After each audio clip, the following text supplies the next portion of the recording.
Shalom. Shalom. Selamat pagi semuanya. Selamat pagi. Bagaimana kabarnya? Baik. Puji Tuhan.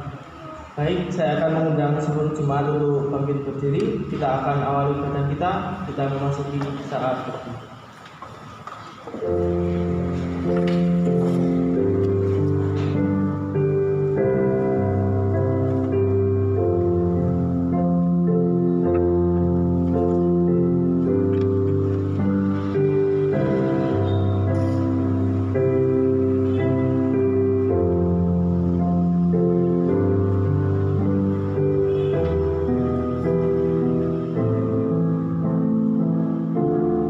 Marilah kita sujud menyembah, berlutut di hadapan Tuhan yang menjadikan kita. Sebab Dialah Allah kita, dan kitalah umat gembalaannya, dan kawanan domba tuntunan tangannya. Pertolongan kita adalah dalam nama Tuhan yang menjadikan langit dan bumi. Kasih karunia dan damai sejahtera dari Allah Bapa kita dan dari Tuhan Yesus Kristus menyertai kami. Kita akan memuliakan Allah kita yang berada di tempat yang tinggi, Allah kita yang telah mengutus Yesus untuk menebus dosa kita. Mari bersama-sama kita akan pujikan APPK nomor 11, terpujilah nama Allah.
Pada pagi hari ini yang terambil dari Mazmur nomor 9 ayat yang kedua sampai yang kelima dan juga ayatnya yang ke-10. Aku mau bersyukur kepada Tuhan dengan segenap hatiku. Aku mau menceritakan segala perbuatan-Mu yang ajaib. Aku mau bersuka-cita dan bersukaria karena Engkau bermazmur bagi nama-Mu yang maha. Sebab musuhku mundur, bersanding jatuh dan binasa di hadapan-Mu.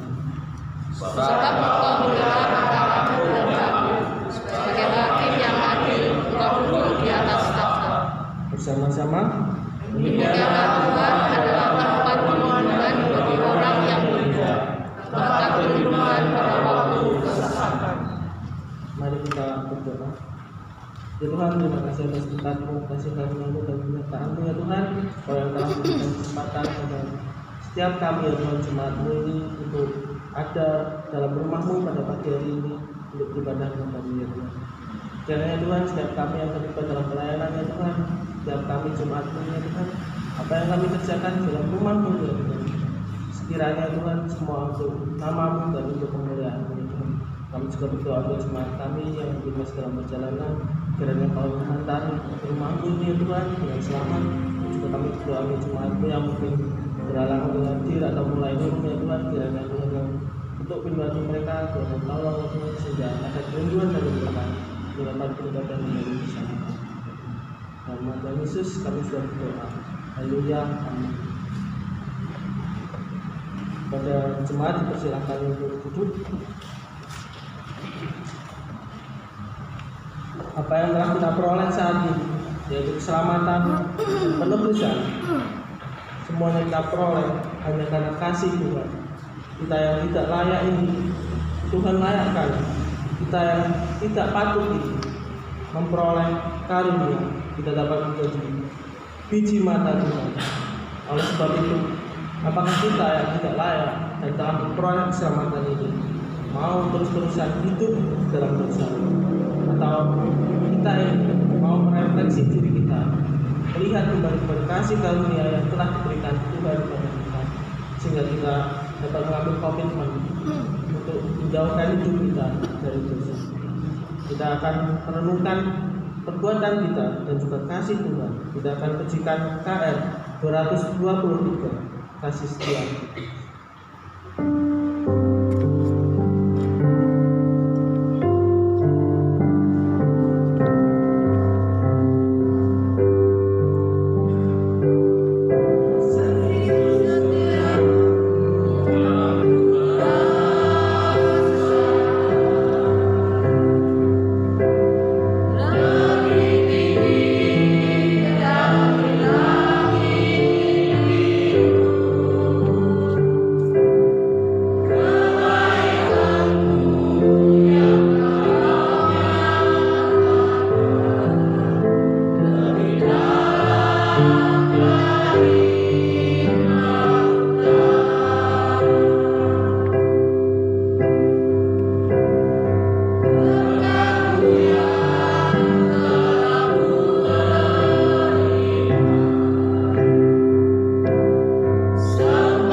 dosa, saya mohon Ibu Suci untuk memimpin kita. Kita berdoa. Bapa, berkata usia ini siapa kami di hadapan-Mu. Kami adalah manusia yang penuh dengan dosa. Kami manusia yang penuh dengan kekotoran dan kenajisan dibandingkan dengan kemuliaan-Mu yang maha mulia dan maha suci. Bapa, siapakah kami sehingga kami berdiri dengan biji mata-Mu berharga di hadapan-Mu. Seharusnya kami tak layak, Bapa, bahkan kalau dikatakan kudus kami tak layak karena Engkau jauh dari kemuliaan-Mu, Bapa. Biarlah setiap kami ini menyadari keberadaan diri kami, bukan menyombongkan diri kami, tetapi malah kami merasa bahwa diri kami tidak layak karena dosa-dosa kami. Kiranya Engkau berkenan dan berrela hati untuk dapat mengampuni setiap kami. Ampuni kami ketika kami berpikir tidak sesuai dengan kehendak-Mu. Ampuni kami ketika ucapan kami, tutur kata dan tindakan kami tidak sesuai dengan kehendak-Mu, Bapa. Ampuni kami jika mendapati ada diri kami banyak kali tidak berkenan. Kiranya sucikan kuduskan kami supaya kami layak dapat mengerti kata-Mu dalam peribadahan pada pagi hari ini. Terima kasih Tuhan karena karya penebusan-Mu melalui Putra Yesus Kristus nyata dalam setiap kami. Biarlah kami menjadi manusia baru dan meninggalkan manusia lama. Terima kasih karya keselamatan yang telah Kau jadikan dan Kau kerjakan bagi setiap kami. Biarlah kami senantiasa memuji memuliakan nama-Mu. Haleluya. Amin. Kita anugerah pada pagi ini terambil dari Yesaya pasal 1 ayat yang ke-18. Marilah, baiklah kita berperkara, firman Tuhan. Sekalipun dosamu merah seperti kirmisi, akan menjadi putih seperti salju. Sekalipun berwarna merah seperti kain surga, akan menjadi putih seperti biru domba. Lalu kita anugerah ini kiranya kita semakin mengerti bahwa Tuhan itu mengasihi kita. Dia rela mengorbankan dirinya untuk menebus kita. Dengarkanlah petunjuk hidup baru pada saat ini yang terambil dari Matius pasal 5 ayat 13 sampai 16. Kamu adalah garam dunia. Jika garam itu menjadi tawar, dengan apakah ia diasinkan? Tidak ada lagi gunanya selain dibuang dan diinjak orang. Kamu adalah terang dunia. Kota yang terletak di atas gunung tidak mungkin tersembunyi. Lagi pula, orang tidak menyalakan pelita lalu meletakkannya di bawah gantang, melainkan di atas kaki dia, sehingga menerangi semua orang di dalam rumah itu. Demikianlah hendaknya terangmu bercahaya di depan orang, supaya mereka melihat perbuatanmu yang baik dan memuliakan Bapa-Mu yang di surga. Kiranya melalui petunjuk hidup baru ini kita dapat semakin mengerti bahwa kita haruslah menjadi garam dan terang dunia. Kita memberi rasa pada dunia ini dan juga kita memancarkan terang kita untuk kemuliaan Tuhan. Kita akan menyanyikan KPPK 371. Kusuka mengabarkan.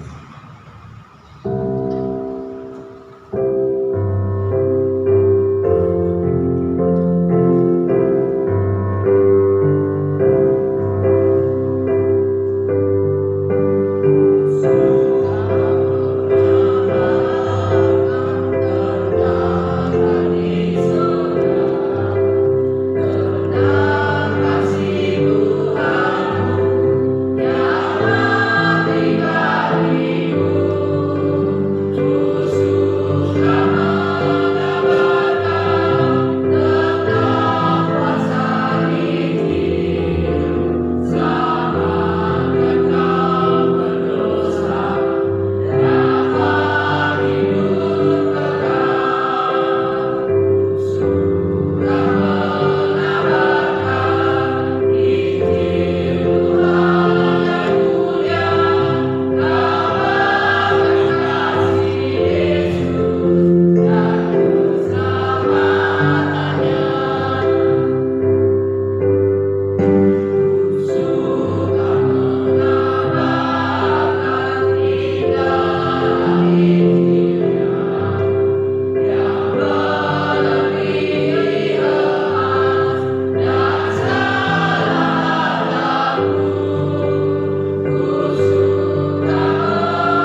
pengakuan iman Rasul.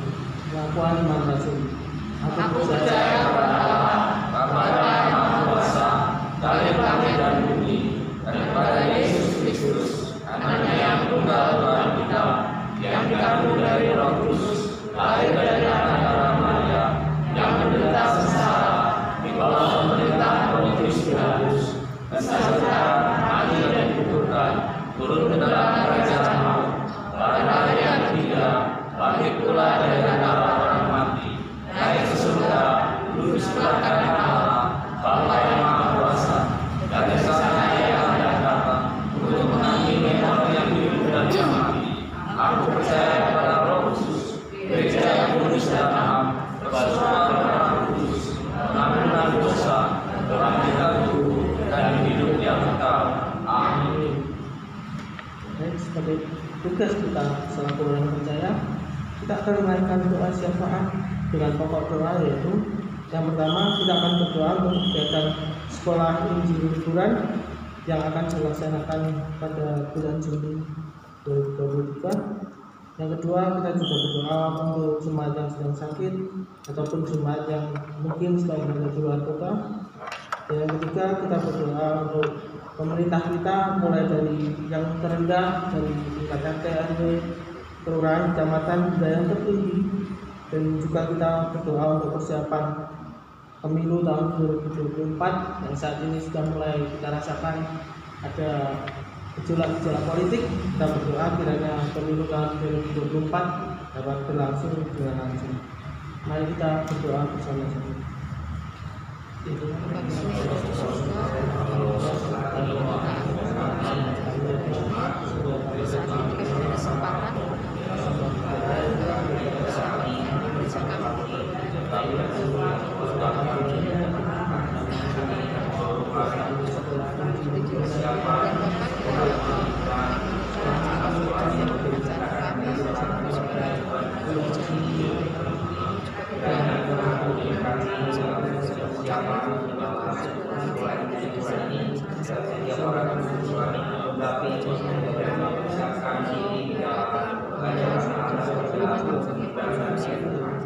Segala sesuatu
Inilah doa kami ya Tuhan, kami naikkan hanya dalam nama-Mu, kiranya Kau jawab seluruh kehendak-Mu dan juga seluruh waktu-Mu. Dalam nama Tuhan Yesus kami sedang berdoa. Amin. Jemaat dipersilakan untuk duduk. Kita akan menyambut firman Tuhan dengan pujian KF 290, satu hal yang berbeda. Kita akan mendengarkan firman Tuhan dan beribadah menjadi perinduan kita semua. Ayah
Mari kita berdoa. Kami naikkan di hadapan Engkau, bahwa kami lebih baik berdiam di dalam rumah-Mu itu daripada kami berdiam di tempat yang Tuhan tidak kehendaki. Ini satu komitmen kami di hadapan Engkau ya Tuhan. Biarlah kami selalu memiliki kerinduan untuk tetap berdiam mendengarkan Tuhan di dalam hidup kami. Tuhan, saat ini kami seluruh jemaat-Mu datang untuk mau mendengarkan sabda kebenaran firman-Mu. Kami menyadari kami adalah manusia yang tak pernah luput dari dosa dan kesalahan kami. Maka dengan hal itu kami mohon Roh Kudus-Mu mencucikan setiap kami, menguduskan kami, sehingga kami dapat layak di dalam membaca, merenungkan, dan di dalam menerima kebenaran firman. Berkati setiap jemaat-Mu yang mohon Roh Kudus-Mu membuka hati, pikiran kami semuanya, sehingga kami dapat mengerti firman-Mu dengan benar.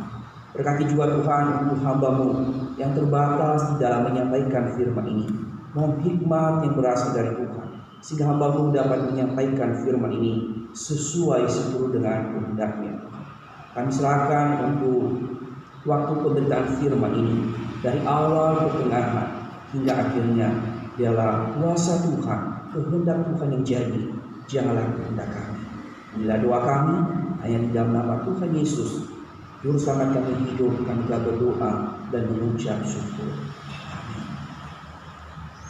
Selamat pagi Bapak Ibu. Bagaimana kabarnya?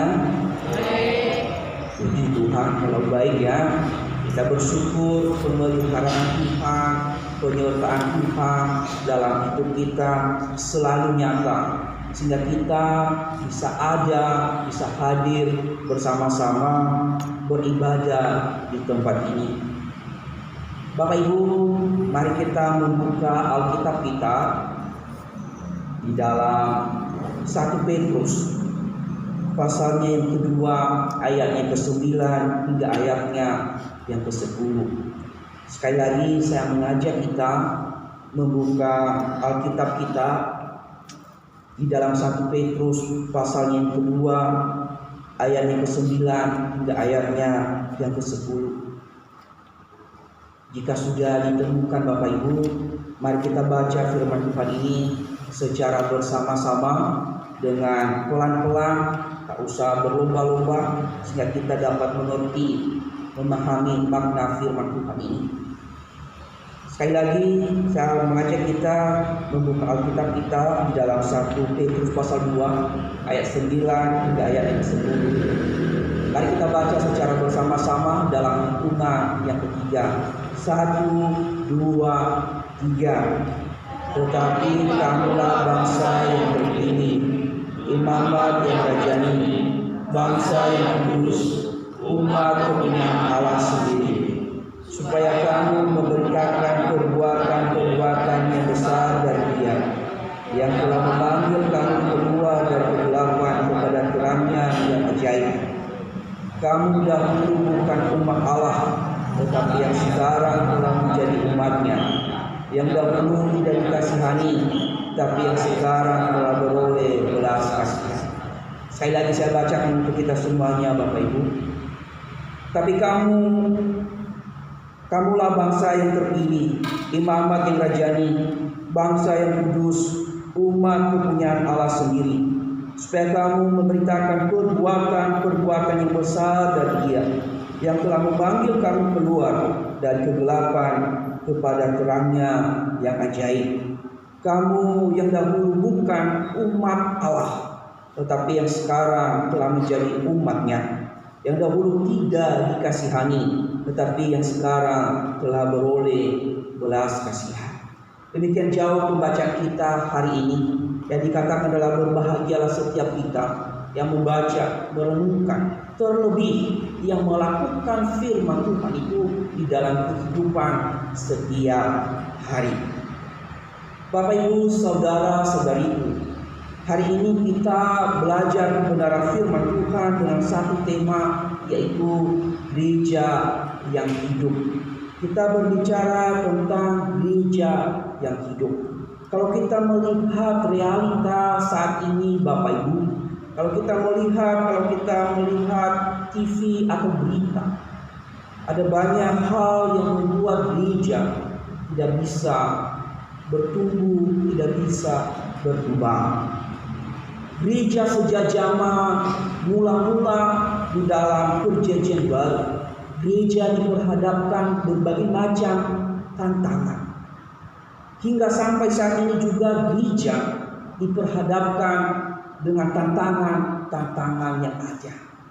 Dengan tantangan ada dua hal, yaitu tantangan eksternal dan tantangan internal. Artinya ada masalah yang dihadapi gereja, itu ada masalah di luar gereja, dan ada juga masalah yang timbul dari dalam gereja itu sendiri.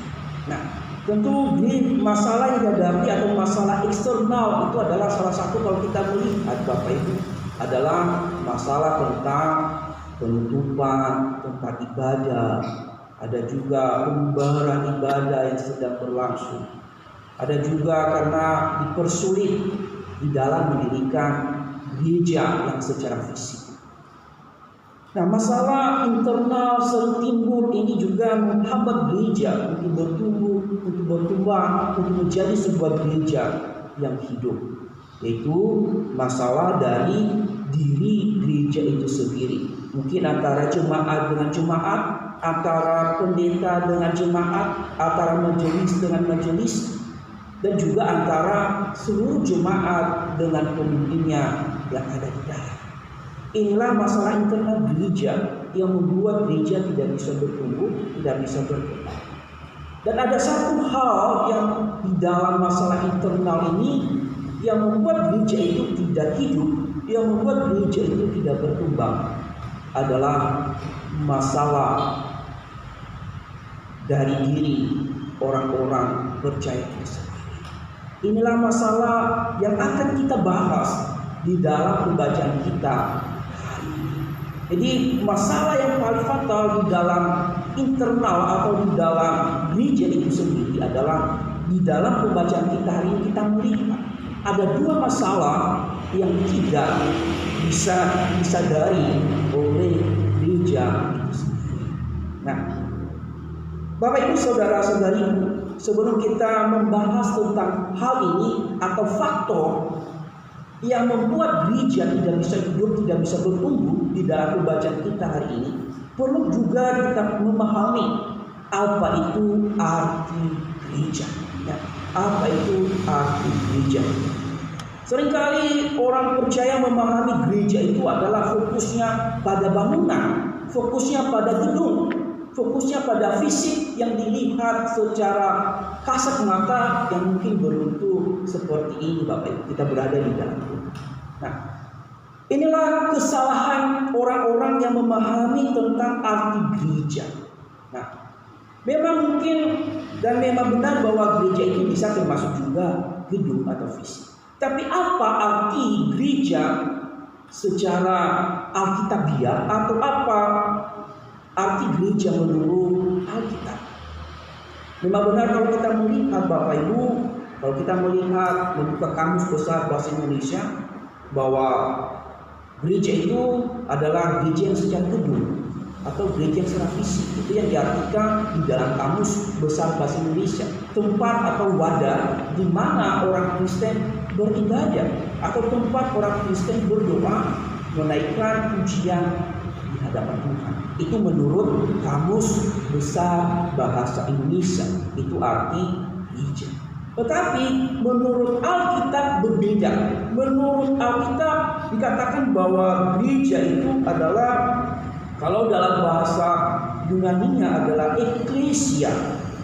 Artinya bahwa orang-orang yang dipanggil keluar dari perbudakan dosa menuju kepada terang yang ajaib. Seperti yang telah kita baca di dalam 1 Petrus pasal 2 ayat yang ke-9 tadi. Artinya bahwa gereja adalah orang-orang yang dipanggil dari perbudakan dosa menuju kepada Allah. Artinya bahwa orang-orang yang telah mendengarkan Injil, yang telah percaya kepada Yesus, itulah gereja. Itulah gereja. Nah, bisa juga diartikan bahwa gereja adalah kumpulan orang-orang yang dipanggil keluar dari dosa, dari kehidupan yang gelap menuju kepada terang yang ajaib, menjadi milik Allah atau menjadi milik Kristus.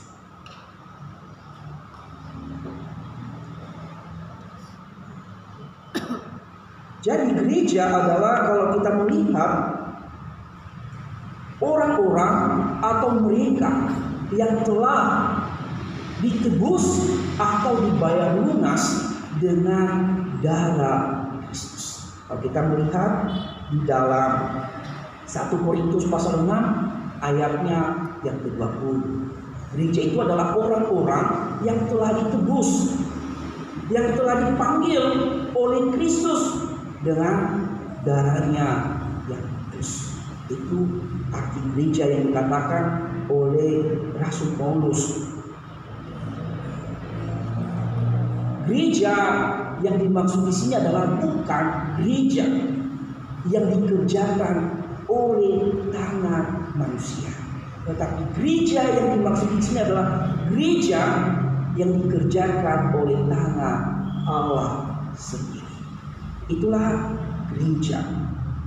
Nah, jadi gereja yang sesungguhnya adalah saya dan saudara-saudari, Bapak Ibu semuanya. Itulah gereja. Gereja adalah orang yang sudah percaya kepada Yesus Kristus. Jadi inilah arti gereja. Gereja bukan fokus pada gedung yang kita lihat, tapi gereja adalah saya, saudara-saudari, Bapak Ibu sekalian, adalah gereja yang sesungguhnya. Kalau kita melihat Bapak Ibu di dalam 1 Korintus pasalnya yang ketiga ayatnya ke-16 sampai 17, Efesus pasal 1 ayatnya ke-22 hingga ayatnya yang ke-23, bahwa kita ini adalah baiknya Allah, tempat Allah berdiam. Kita ini adalah tempat Allah berdiam. Kita ini adalah baiknya Allah, baiknya yang dikuduskan oleh Allah.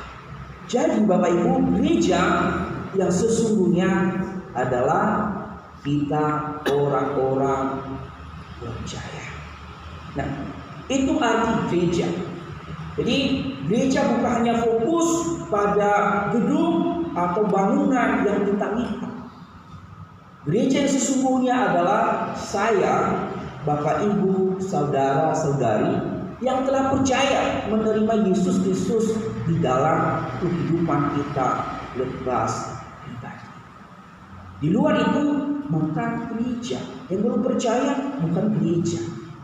Jadi gereja adalah saya dan Bapak Ibu. Ini yang harus kita pahami, sehingga kita mengerti apa nanti masalah yang terjadi di dalam internal gereja, sehingga tidak bisa bertumbuh, sehingga tidak bisa hidup. Nah, di dalam pembacaan kita hari ini Bapak Ibu, kalau kita melihat di dalam 1 Petrus pasal yang kedua ayatnya ke-9 hingga ayat ke-10, ini adalah Petrus sedang menasihati, sedang mengingatkan, sedang memberikan petunjuk kepada orang-orang percaya yang ada di Asia kecil saat itu. di mana orang-orang percaya saat itu status mereka sedang merantau di Asia Kecil saat itu. Kehidupan orang-orang percaya yang berada di Asia Kecil, mereka menghadapi tantangan dari orang-orang yang tidak mengenal Allah, dari orang-orang yang tidak percaya kepada Allah. Mereka hidup di tengah-tengah orang yang mayoritas tidak percaya kepada Yesus. Mereka menghadapi penderitaan, mereka mengalami banyak tantangan di dalam kehidupan mereka. Nah, ketika mereka hidup di tengah-tengah orang yang tidak mengenal Allah, Petrus menyadari bahwa kemungkinan besar atau peluang bisa orang-orang percaya ini bisa mengikuti gaya hidup, cara hidup orang-orang yang tidak mengenal Kristus. Maka Petrus menuliskan surat ini kepada orang-orang percaya untuk memberikan pandangan pemahaman yang benar tentang ilahi, tentang Kristus, bagaimana mereka harus hidup menjadi orang yang beriman kepada Yesus Kristus. Ini tujuan ini yang ditulis oleh Petrus kepada jemaat yang ada di Asia Kecil, supaya jemaat atau orang-orang percaya tidak meniru gaya hidup, sikap hidup, perbuatan hidup yang tidak sesuai dengan kehendak Allah atau yang tidak sesuai dengan kehendak Kristus. Nah, apa yang diingatkan, apa yang dinasihatkan oleh Petrus kepada orang-orang percaya atau gereja yang ada di Asia Kecil saat ini? Nah, sehingga supaya gereja ini bisa bertumbuh, bisa dikatakan gereja yang hidup, Petrus mengingatkan mereka masalah yang terbesar yang dihadapi gereja. Yang pertama adalah menyadarkan tentang identitas. Pak, perhatikan baik-baik, Pak. Ini yang diingatkan oleh Petrus kepada orang percaya yang ada di Asia Kecil adalah masalah status dan identitas. Perhatikan di dalam ayat yang ke-10 dan ayatnya yang ke-9 bagian A. Ayat 9 bagian A dan ayat 10. Ini adalah masalah identitas. Kata kamulah bangsa yang terpilih, imamat yang rajani, bangsa yang kudus, umat kepunyaan Allah sendiri. Ini adalah di dalam ayat ke-10, kamu yang dahulu bukan umat Allah, tetapi yang sekarang telah menjadi umatnya. Yang dahulu tidak dikasihani, tetapi yang sekarang telah beroleh belas kasihan.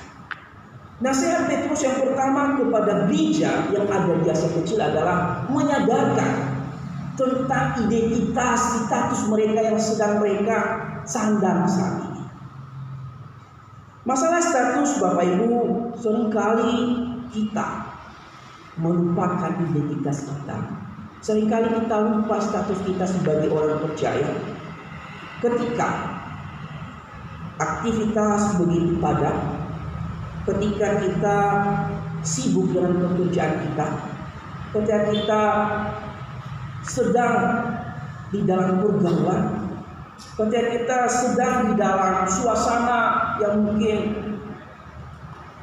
diperhadapkan dengan begitu sulit, seringkali orang percaya lupa diri, lupa identitas, lupa status ketika melakukan banyak kegiatan. Ya, ini yang diingatkan oleh Petrus kepada jemaat atau gereja di Asia Kecil. Bahkan Bapak Ibu, kesibukan aktivitas begitu padat bisa membuat seseorang lupa diri, Bapak Ibu.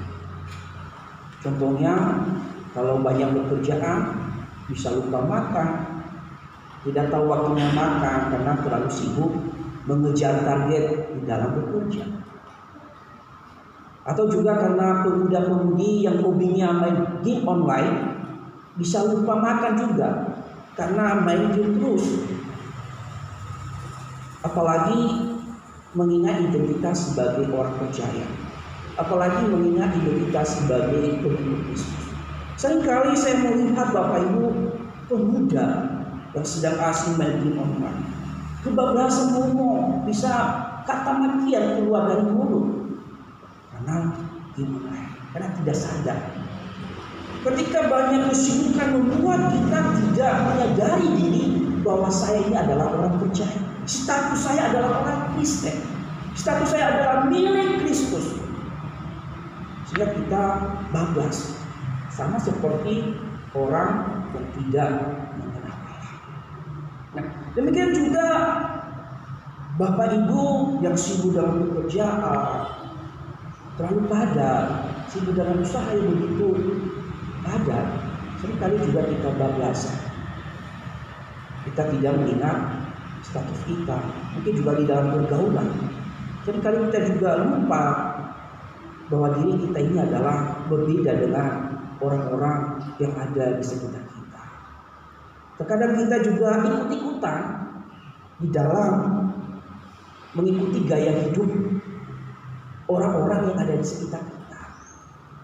Terkadang kita juga lupa bahwa kita ini adalah dikatakan umat pilihan Allah, bangsa yang kudus, imamat yang rajani, umat milik kepunyaan Allah. Nah, seringkali kita tidak menyadari bahwa identitas itu yang kita sandang itu sangat mempengaruhi pertumbuhan gereja. Contohnya Bapak Ibu, ketika kita tidak menyadari diri kita bahwa kita ini adalah orang Kristen, status kita adalah orang yang dipilih. Misalnya ada orang yang sembayangan karena keadaan, kita tidak ikut menyembah kepada arwah-arwah. Kita tidak bisa membedakan diri kita bahwa saya ini adalah sudah menjadi milik Allah, tidak perlu lagi mendoakan orang mati. Tapi karena kondisi keadaan kita juga bablas untuk mendoakan orang mati, kita lupa bahwa status saya sudah milik Kristus. Ini adalah salah satu contoh. Bahkan juga karena kondisi mungkin ekonomi, seringkali kita juga mencari jalan keluar, pergi ke orang, kita pergi ke dukun, supaya usaha lancar, supaya pekerjaan lancar.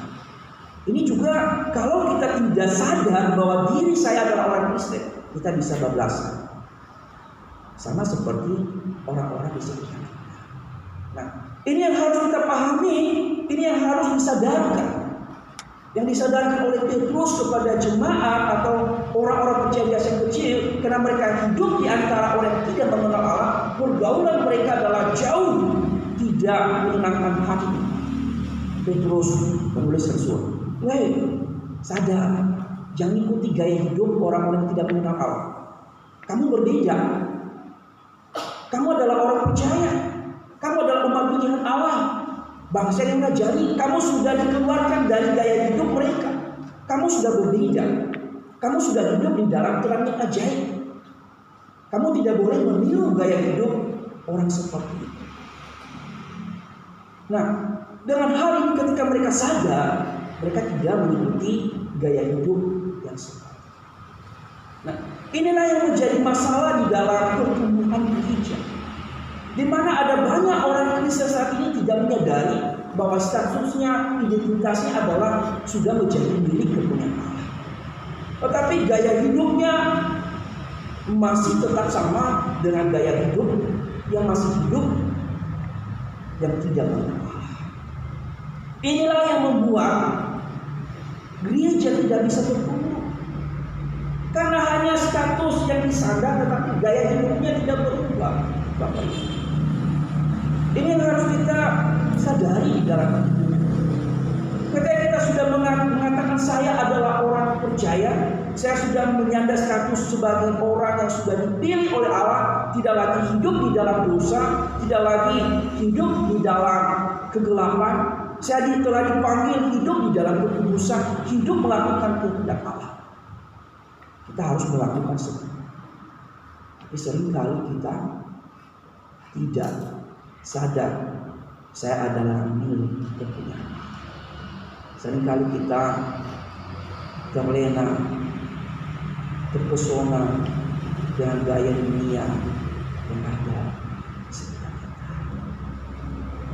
Ini yang harus kita sadari. Inilah yang menjadi penghambat. Mengapa orang Kristen tidak bisa bertumbuh? Mengapa orang-orang percaya begitu terus? Dari dia dibaptis itu terus, tidak ada perkembangan. Ya karena tidak menyadari, tidak melakukan gaya hidup yang berbeda. Nah ini yang harus kita sadari.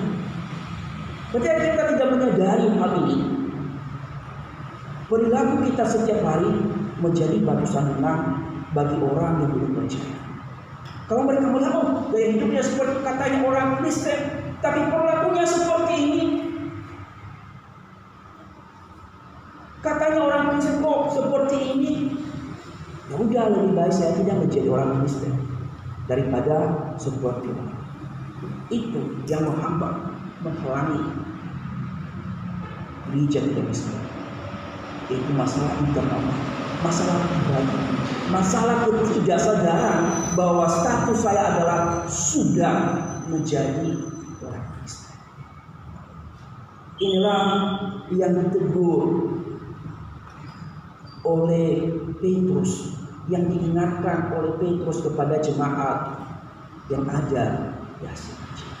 Petrus mengatakan bahwa kamu adalah bangsa yang terpilih, kamu adalah imamat yang rajani, kamu adalah bangsa yang kudus, umat kepunyaan Allah. Kamu harus berbeda gaya hidup dengan gaya hidup dunia. Kamu harus menunjukkan gaya hidup yang dikehendaki oleh Allah. Kamu harus menunjukkan gaya hidup yang sesuai dengan status dan identitasmu. Jangan sampai identitasmu, statusmu adalah milik kepunyaan Allah, tetapi perbuatanmu adalah milik iblis. Ini yang ditegur oleh Petrus kepada jemaat yang ada di Asia. Sebutan-sebutan ini Bapak Ibu, ini juga dari sebutan dari PL, yaitu kepada bangsa Israel yang dipilih Allah saat itu. Ini adalah sebutan-sebutan sebagai bangsa yang dipilih Allah. Kalau kita melihat di dalam Ulangan pasal 7 ayat yang ke-6, Keluaran 19 ayat 6, dan juga Ulangan 14 ayat 2, Ulangan 26 18 sampai 19. Sebutan-sebutan yang disebutkan oleh Petrus ini untuk menyadarkan orang-orang yang ada di Asia Kecil adalah sebutan kepada bangsa Israel sebagai bangsa pilihan, supaya mereka hidup menjadi contoh, menjadi teladan, menjadi pembawa damai kepada orang-orang yang belum mengenal Kristus. Kita juga di dalam perjanjian baru, kita juga orang Kristen saat ini. Kita adalah orang pilihan Allah. Kita adalah orang yang dikatakan bangsa yang terpilih, imamat yang rajani, bangsa yang kudus, umat kepunyaan Allah. Saya dan Bapak Ibu, itulah sebutan kita. Tapi apakah sebutan ini kita sudah melakukan dengan gaya hidup kita setiap hari? Kita menyadari bahwa ini adalah status kita, umat pilihan, umat yang dipisahkan dari dosa, umat yang dikhususkan oleh Allah untuk hidup kudus. Sudahkah kita menyadari identitas seperti ini? Apa seperti saya katakan tadi, bablas saja? Hanya cuma ketika sudah percaya, sudah dibaptis, ya udah itu aja. Tidak ada lagi perubahan di gaya hidup, pola hidup yang dikehendaki oleh Kristus. Jadi Bapak Ibu, ingat, jangan sampai kita melupakan identitas diri kita. di tengah-tengah kesibukan, di tengah-tengah pekerjaan kita, di tengah-tengah pergaulan kita, di tengah-tengah hal yang kita lakukan.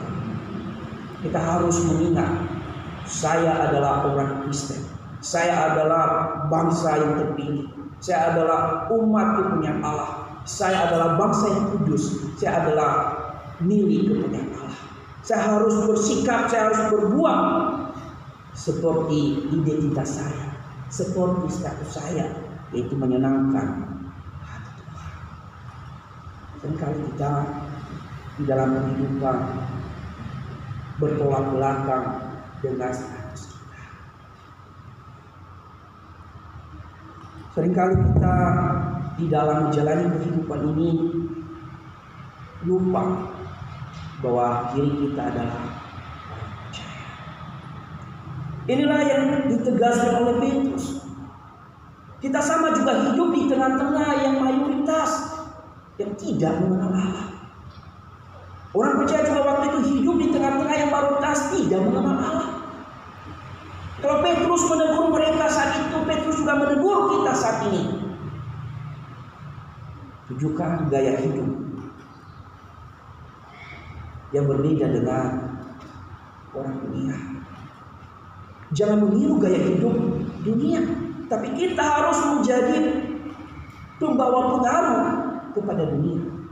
Kalau tadi di dalam bacaan petunjuk hidup baru, kita dipanggil untuk menjadi garam dunia, Bapak. Bukan sebaliknya. Memang kita dipanggil dari dunia ini, dari kegelapan, lalu diperbaharui menjadi kudus. Maka dengan kekudusan kita itu, kita diutus kembali kepada dunia supaya memberikan terang. Dengan kesadaran ini, ketika setiap gereja sadar bahwa dirinya adalah milik yang telah dipisahkan oleh Allah dari dosa dan diutus kembali untuk menjadi garam, menjadi berkat bagi dunia, maka gereja akan semakin bertumbuh, akan semakin hidup. Tapi gereja ketika tidak sadar diri, akan gereja menjadi mati. Gereja akan menjadi batu sandungan bagi orang-orang yang tidak. Ini masalah yang pertama, adalah masalah ketidaksadaran diri, ketidaksadaran identitas. Kalau kita melihat di dalam pergaulan anak-anak muda saat ini, banyak pemuda Kristen juga yang berdasar meniru gaya hidup dunia, tidak menyadari bahwa dirinya adalah orang Kristen. Maka dengan hal itu saya tegaskan kepada pemuda, remaja orang Edapura, ingat di tengah-tengah engkau bergaul, di tengah-tengah engkau dimanapun engkau berada, statusmu adalah milik kepunyaan Allah. Jangan meniru gaya dunia. Di dalam berpacaran, berpacarlah yang benar. Jangan berpacaran di tempat-tempat yang gelap, berpacarlah di tempat-tempat yang wajar. Juga kepada jemaat, kita harus menjaga identitas ini. Karena identitas ini adalah bukan identitas yang murahan, Bapak Ibu. Bukan status yang hanya asal-asalan. Ini adalah status yang mulia bagi kita. Ini adalah identitas yang mulia yang tidak sembarangan diberikan kepada orang.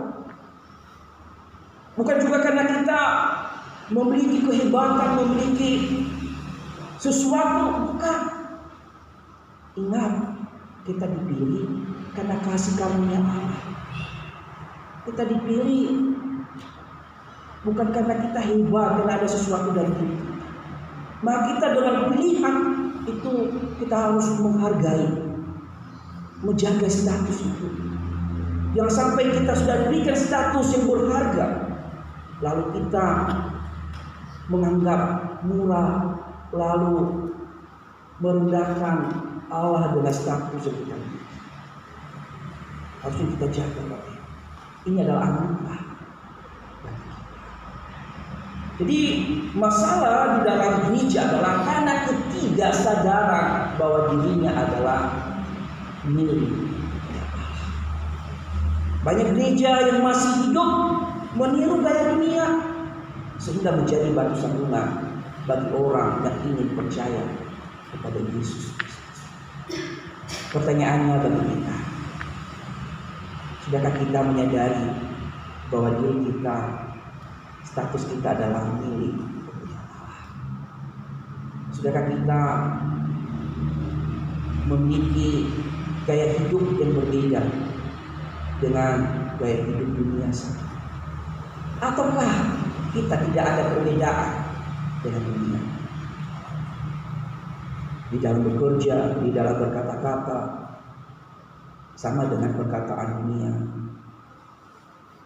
Di dalam berbisnis, sama dengan dunia mencari untung yang lebih besar.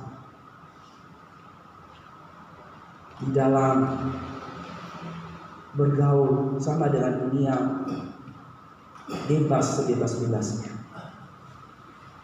Jadi saudara-saudariku, ingat, jangan permalukan Kristus dengan status identitas yang sudah engkau terima saja. Hargai status itu, karena status itu adalah berharga. Yang kedua, Bapak Ibu, yang diingatkan oleh Petrus kepada jemaat atau gereja yang ada di Asia Kecil saat itu adalah tentang tugas atau peran gereja, sehingga gereja itu bisa dikatakan gereja yang hidup. Perhatikan di dalam ayatnya yang ke-9. Apa yang diingatkan Petrus? Petrus mengingatkan bahwa supaya gereja ini tidak lupa tujuan mengapa Allah memanggil mereka, mengapa Allah memilih mereka, mengapa Allah menguduskan mereka, mengapa Allah memisahkan mereka dari kegelapan menuju keterangan ajaib. Apa tugas? Apa tujuan Allah? Perhatikan di dalam ayat yang ke-9. Tugas yang diberikan Allah kepada umat pilihannya, yaitu dikatakan adalah supaya kamu memberitakan perbuatan-perbuatan yang besar dari Dia yang telah memanggil kamu keluar dari kegelapan kepada terangnya yang ajaib. Perhatikan di dalam ayat yang ke-9 tadi. Apa tugas, apa peran gereja yang telah dipanggil oleh Allah? Yaitu memberitakan perbuatan-perbuatan Allah. Dalam hal ini memberitakan kabar baik atau Injil. Ada banyak gereja tidak menyadari tugasnya. Ada banyak gereja tidak melakukan tugas dan perannya yang sesungguhnya, sehingga gereja itu susah untuk bertumbuh, susah untuk hidup. Padahal firman Tuhan jelas-jelas mengatakan bahwa orang yang telah dipilih Allah ada tanggung jawabnya, ada tugasnya, ada perannya, yaitu memberitakan perbuatan.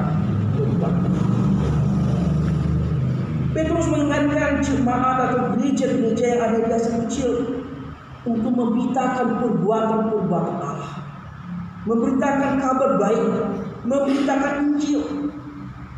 Yaitu memberitakan kabar baik yang dimaksud di sini adalah memberitakan tentang begitu besar kasih Allah akan dunia ini. Kalau kita melihat di dalam Yohanes pasal 3 ayatnya 16, bahwa Allah begitu mengasihi dunia, Dia rela memberikan anaknya ke dunia. Kabar baik bahwa Yesus telah mati, rela menderita, Dia rela mengorbankan dirinya untuk menebus umat-umat yang hidup di bawah dosa. Kalau kita melihat di dalam Roma 5 ayat 8 sampai 10, itu inti kabar baik. Kita harus memberitakan bahwa Yesus telah bangkit pada hari yang ketiga dan Dia telah naik ke surga. Itulah Injil. Kita harus memberitakan karena Allah begitu mengasihi manusia yang mengizinkan anak yang tunggal bela mati di atas kayu salib untuk menebus kita umat yang berdosa, dan pada hari ketiga Dia bangkit dan lalu naik ke surga. Itu inti kabar baik. Ini tugas kita, ini tugas gereja yang ada di Asia Kecil, supaya mereka memberitakan nubuatan Allah kepada orang-orang yang belum mengenal Allah, atau yang biasa kita kenal atau yang biasa kita sebut di dalam bahasa Yunaninya yaitu marturia.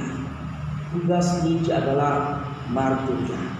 Saudara Andreas hanya mungkin mengingat marturia yang ada di gereja sebelah. Jadi tugas gereja adalah bersaksi, memberitakan Injil. Inilah yang menjadi tugas kita.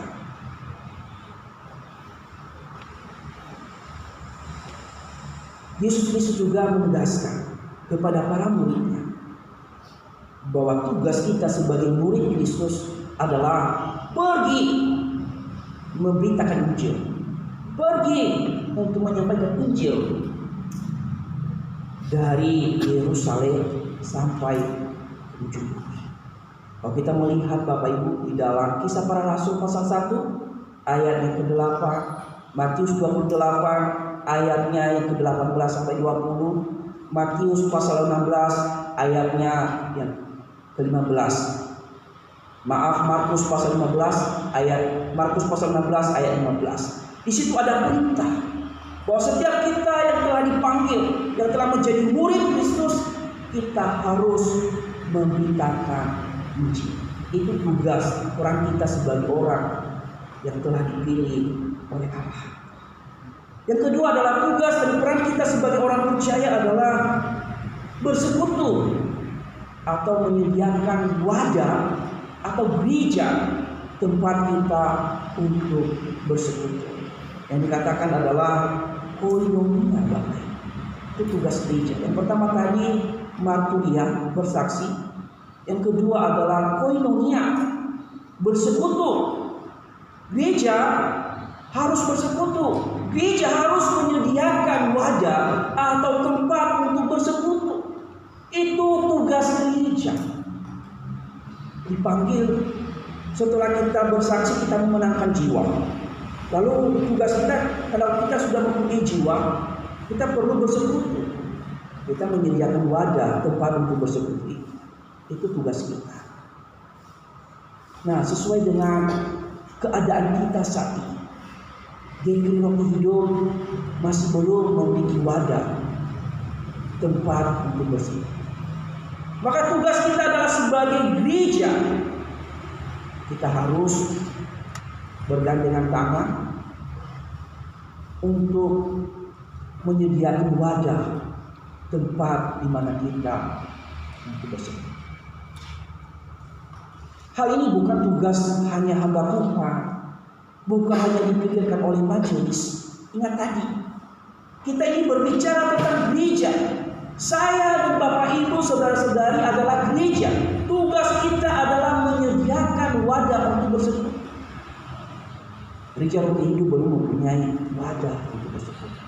Gereja Rocky Hidup meminjam wadah tempat kita bersekutu bersama. Maka kita tidak boleh pasif, Bapak Ibu. Kita tidak boleh berdiam diri.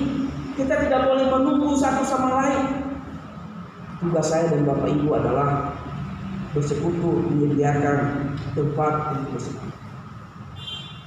Ini adalah tanggung jawab kita bersama. Ini adalah tugas kita bersama. Bukan hanya tugas bagian ini, Buki Mulia, Tali Dia, itu bukan hanya tugas mereka. Tapi tugas kita bersama. Memikirkan untuk menyediakan wadah, tempat untuk kita bersama. Ketika kita bersatu hati, bergandengan tangan, sebesar apapun yang kita miliki, ketika kita melibatkan Tuhan di dalamnya, percayalah Tuhan akan memberikan kita kekuatan untuk bisa memiliki wadah tempat kita untuk bersama. Kalau waktu minggu dikatakan Pak Amati, jangan khawatir, jangan minder. Ingat, kalau Tuhan yang memulai pelayanan ini, percayalah Tuhan juga yang akan mengembangkan. Inilah tugas kita Bapak Ibu. Tugas gereja adalah bersekutu. Kalau kita melihat di dalam Ibrani 10 ayat 20, sebagai orang percaya kita tidak boleh meninggalkan persekutuan atau pertemuan-pertemuan ibadah. Kita harus saling mendorong, saling menguatkan untuk terus beribadah. Yang ketiga adalah tugas gereja adalah melaksanakan pelayanan kasih dari dalam gereja dengan sesama jemaat, dari gereja keluar ke masyarakat. Itu tugas gereja ada 3. Yang pertama tadi marturia, koinonia, dan diakonia. Bersaksi, bersekutu, dan melakukan pelayanan kasih. Kita juga tidak hanya memikirkan diri kita sendiri. Gereja juga harus memikirkan sesama gereja. Gereja juga harus keluar memberitakan atau memberikan kasih kepada orang lain. Karena kasih sebagai bukti bahwa kita ini adalah murid Kristus. Tanpa kasih kita tidak dikatakan sebagai murid Kristus. Di dalam Yohanes 13 ayat 34 sampai 35. Ketika kita memiliki kasih, kita ditahu bahwa kita ini adalah murid Kristus. Jadi Bapak Ibu, gereja yang hidup adalah gereja yang menghidupi status dan identitasnya yang sesuai dengan kehendak Allah. Gereja yang hidup adalah gereja yang menjalankan tugasnya sesuai dengan kehendak Allah. Pertanyaan bagi kita, sudahkah kita menjadi gereja yang sudah menjalankan tugas itu, yang sudah menjalankan peran kita? Apa yang Bapak Ibu berikan kepada Allah? Apa yang Bapak Ibu lakukan kepada Allah saat ini? Sebagai tugas dan tanggung jawab kita, sudahkah kita memberitakan Injil? Sudahkah kita ambil bagian di dalam pelayanan sebagai tugas kita sebagai gereja? Sudahkah kita sungguh-sungguh melayani ketika kita ditunjuk sebagai pelayan Tuhan? Sudahkah kita memberi diri kita dengan sungguh-sungguh di dalam ambil bagian pelayanan? Ini harus kita renungkan Bapak Ibu. Sudahkah kita memberikan diri untuk bersekutu? Sudahkah kita berpikir tentang wadah kita untuk bersekutu?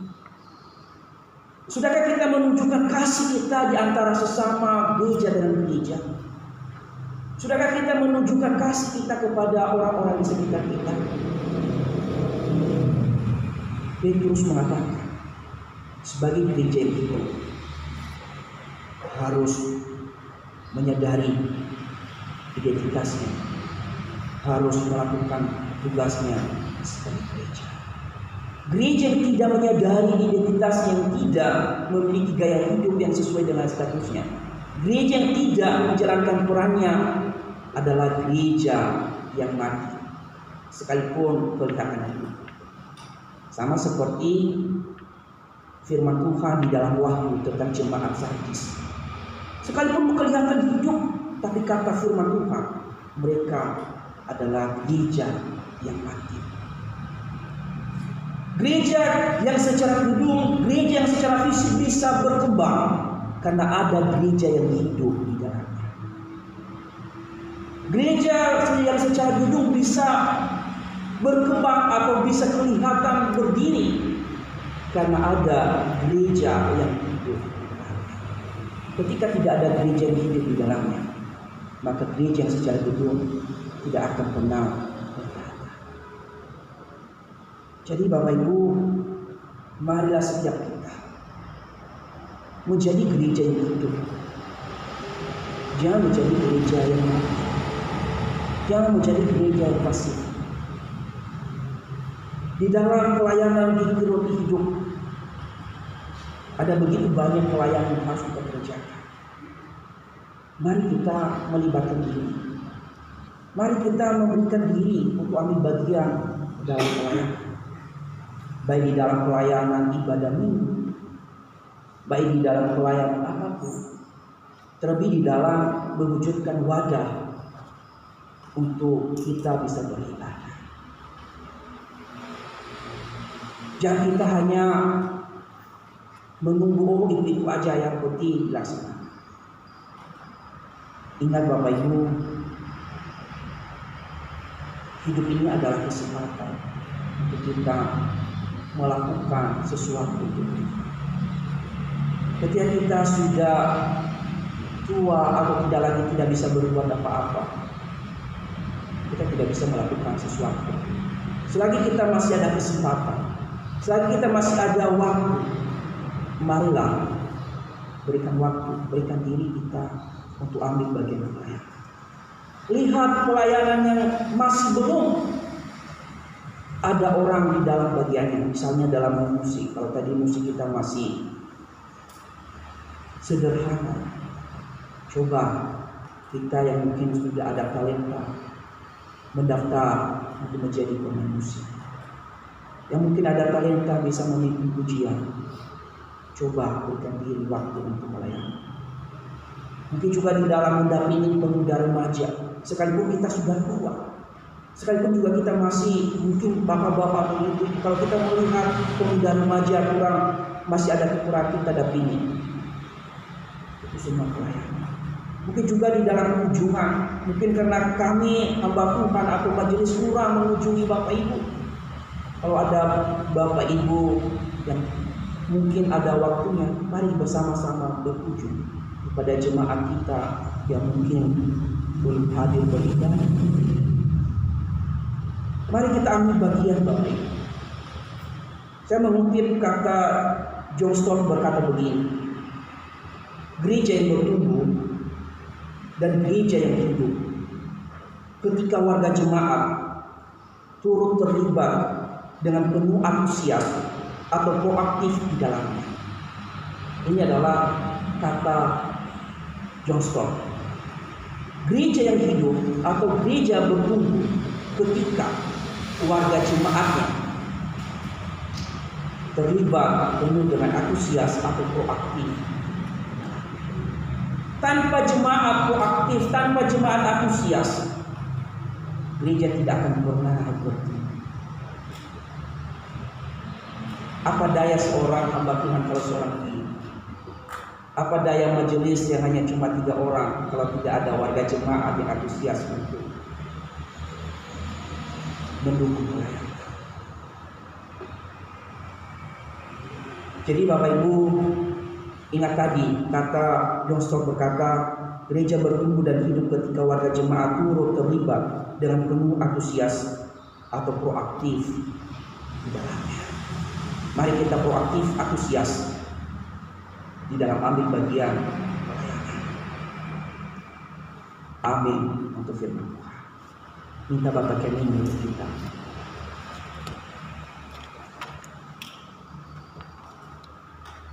Tuhan Allah Bapa kami yang di surga, terima kasih untuk pencerahan, untuk nasihat yang kami dapatkan. Tolong bantu kami untuk memiliki rasa cinta kepada gereja di mana kami beribadah setiap minggu.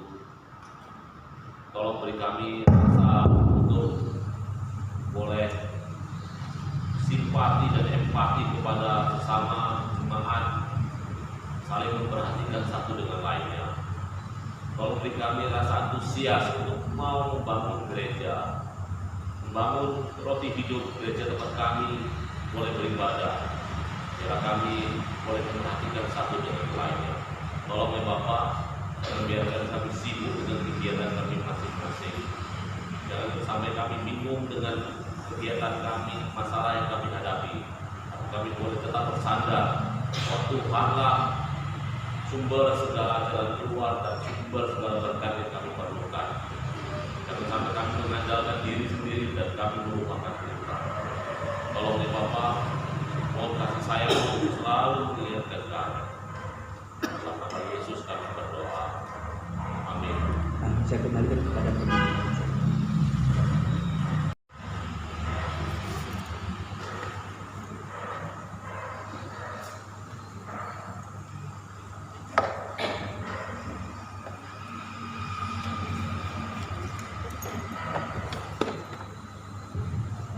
Tuhan, kita telah mendengarkan firman yang disampaikan oleh Bunda. Kiranya melalui firman yang disampaikan kita dapat semakin diingatkan untuk melaksanakan peran kita sebagai Tuhan. Pada kesempatan kali ini kita akan memberikan persembahan. Untuk yang bertugas saat ini adalah Bapak Suci dan Saudara Ala. Sambil persembahan dijalankan, kita akan mensucikan KPPK 349 bagi Yesus Tuhan.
Persembahan ini dapat digunakan dengan sebaik-baiknya. Terima kasih ya Tuhan.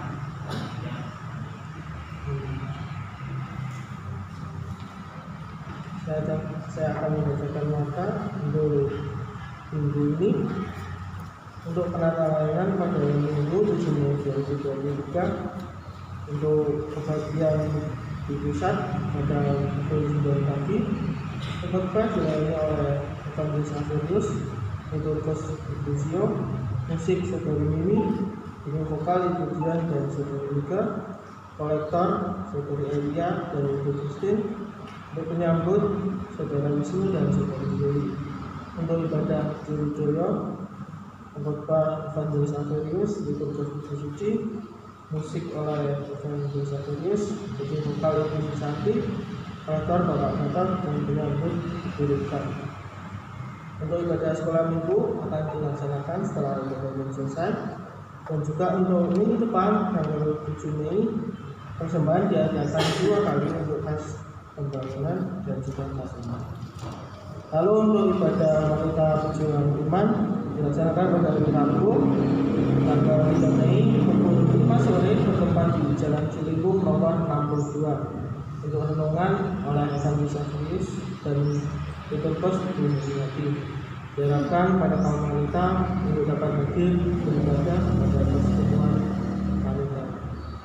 Lalu untuk ibadah pemuda remaja Rakyat Lampura dilaksanakan pada hari Sabtu tanggal 6 Mei pukul 5 sore bertempat di Jalan Kepala Aminata nomor 160A.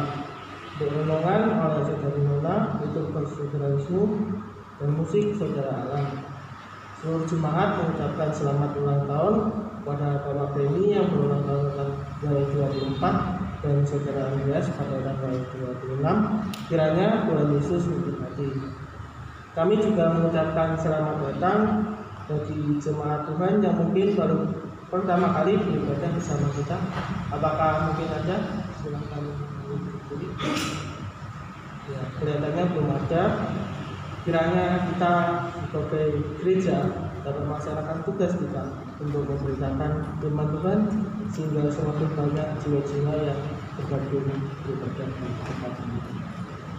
Untuk laporan persembahan sudah tertera di warta. Apabila terjadi kesalahan dapat dilakukan koreksi dengan menghubungi pengurus yang ada. Lalu untuk jemaat apabila tergerak untuk memberikan persembahan juga dapat dilakukan melalui transfer dengan rekening yang tercantum di warta. Demikian pembacaan warta pada pagi hari ini. Saya undang seluruh jemaat untuk bangkit berdiri. Kita akan memujikan doksologi dan menerima doa.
Bapak Ibu saudara-saudariku, marilah kita pulang dan marilah kita mengingat firman Tuhan yang telah mengingatkan kita hari ini.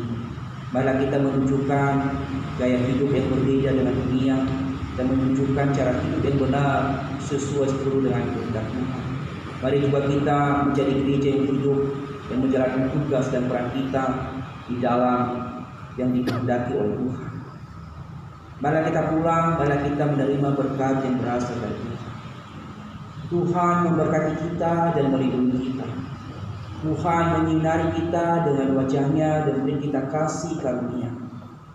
Tuhan menghadapkan wajah-Nya kepada kita dan beri kita damai sejahtera dari saat ini hingga sampai kedatangan Kristus yang kedua kali. Amin.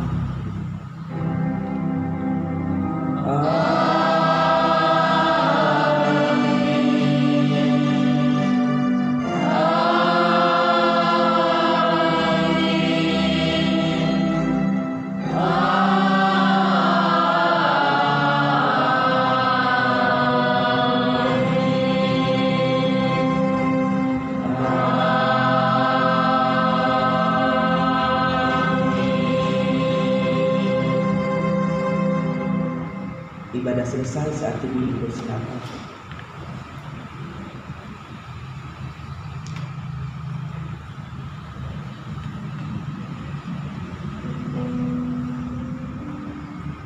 Saat itu selesai, selamat hari Minggu, Tuhan Yesus memberkati kita.